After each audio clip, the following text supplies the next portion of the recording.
ঢাকা শহরে যত police officer Sheikh Hasina নিয়ে এসছে অধিকাংশের বাড়ি গোপালগঞ্জ। এরাই নিষ্ঠুরতা করছে, এরাই এই ছাত্র জনতার উপর নিষ্পেষণ করছে, অত্যাচার করছে, রিমান্ডের নামে মানে নির্বিচারে তারা অকথ্য নির্বাচন করছে, নির্যাতন করছে। না, সেটা তো সব ঠিকই আছে বলা যায়।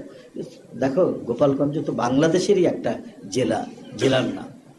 আমি একটা জাতীয় রাজনীতি করি, জাতীয় নেতা বলে তোমরা বলো, তো এইটা এইভাবে বলাটা আমার ঠিক হয়নি। এটা নিয়ে ভাবলাম পরে যে বাহ, কত গভীরভাবে তিনি এটা দেখেছেন এবং বুঝেছেন এবং উপলব্ধি করেছেন যে এটা আমাদের মাথার মধ্যেও আসেনি। কারণ ওনার কাছে যেমন রংপুর, ওনার কাছে যেমন ফেনী, ওনার কাছে যেমন বগুড়া, ওনার কাছে যেমন সাতক্ষীরা, ওনার কাছে যেমন চট্টগ্রাম, ওনার কাছে তো গোপালগঞ্জও একটা জেলা। উনি যখন প্রধানমন্ত্রী তো গোপালগঞ্জেরও তো উনি প্রধানমন্ত্রী।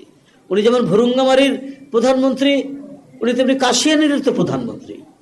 আর এটারই মানে উনি এই যে অঞ্চলটি, এই যে সমগ্র বাংলাদেশের মধ্যে যত জনপদ আছে সেই জনপদেরই তো উনি প্রধানমন্ত্রী।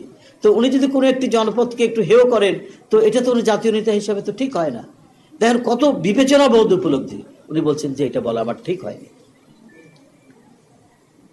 এই যে নেতৃত্বের প্রতি একটা প্রগাঢ় ভালোবাসা, শ্রদ্ধা এমনি আসে না। পুলিশ উনাকে বের হতে দিচ্ছেন না আন্দোলনে, এটা সম্ভবত 2014 কিংবা 15 আন্দোলনে, 14 সালে। তো সেখানে উনি রাগ করে বলেছেন যে গোপালগঞ্জের নাম পাল্টে দিব। তো আমরা তখন অ্যারেস্ট হয়ে গেছি, জেলখানায় আছি। তো এই কথা যখন উনি বলেছেন তো আমরা খুব খুশি যে ঠিক বলেছেন ম্যাডাম, বলেছেন।